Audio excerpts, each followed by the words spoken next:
Once upon a time, there was a kingdom.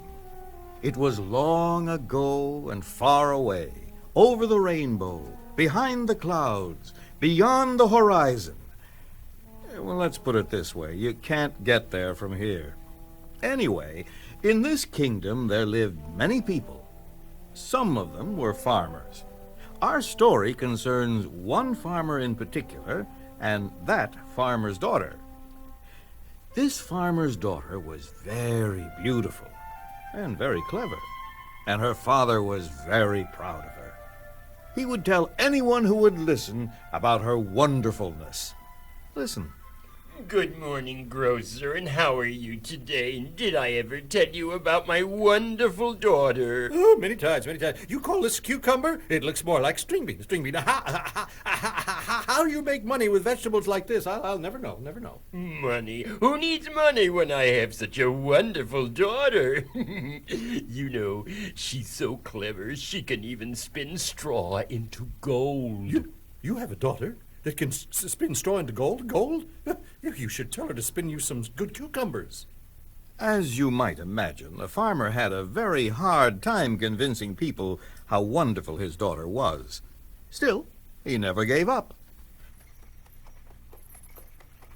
One day, the farmer went to the castle of the king to deliver some vegetables. Now, some people might say that it was a glorious castle, if they saw it from far away. After all, it sat on top of a beautiful green hill, and it was so big that it made all the houses in the valley look like matchboxes. But the closer you got, the less glorious it looked. Boy, does this place need work. That's the sorriest excuse for a drawbridge that I've ever seen. Hey, you in there, open up. It's the vegetable man.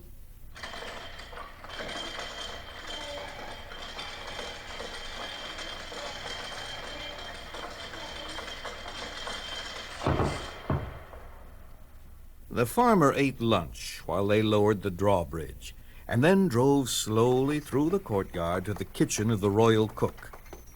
As he drove, he reflected on the condition of the castle. The stone was cracked and decaying, and the paint was peeling off the walls.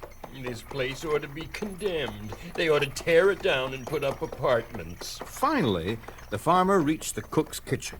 There were pots boiling all over the place, and there was the most wonderful smell drifting through the whole room. Yeah, hi, cook, old boy. I brought you your supply of vegetables. Boy, does this place stink. What's on the menu? Old shoes under glass? With potatoes like this, you shouldn't talk. Now go away. I have important work to do. Suddenly, off in the distance, from the deepest depths of the castle, the farmer heard the sound of trumpets.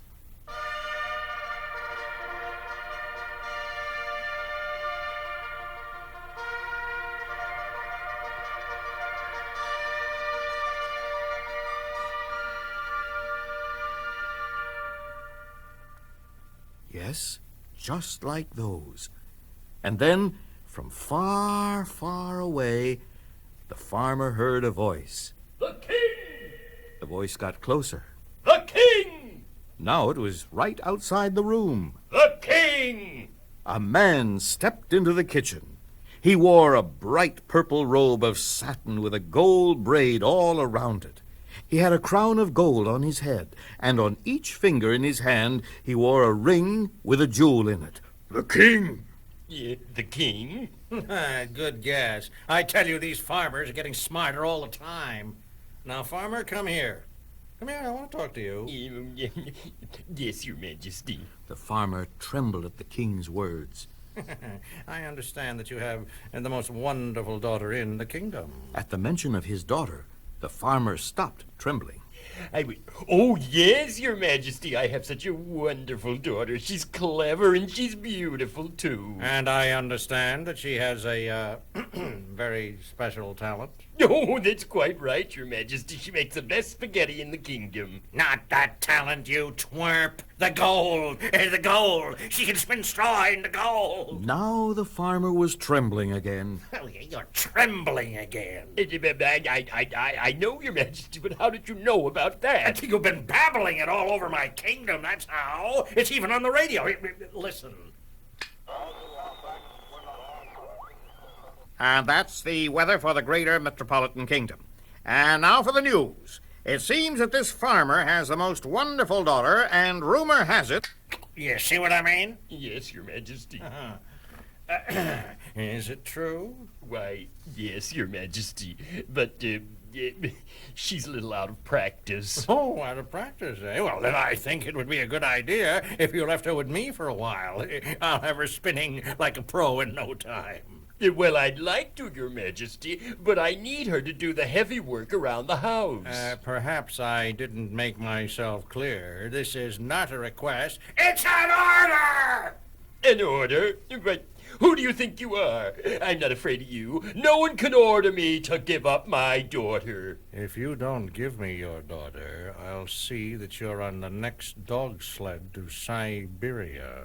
What time do you want to hear? After dinner will be fine. She'll be there. Oh, by the way, did I tell you that she's also very beautiful and very clever? I don't care if she's beautiful. After all, beauty is only skin deep. But gold is a king's best friend.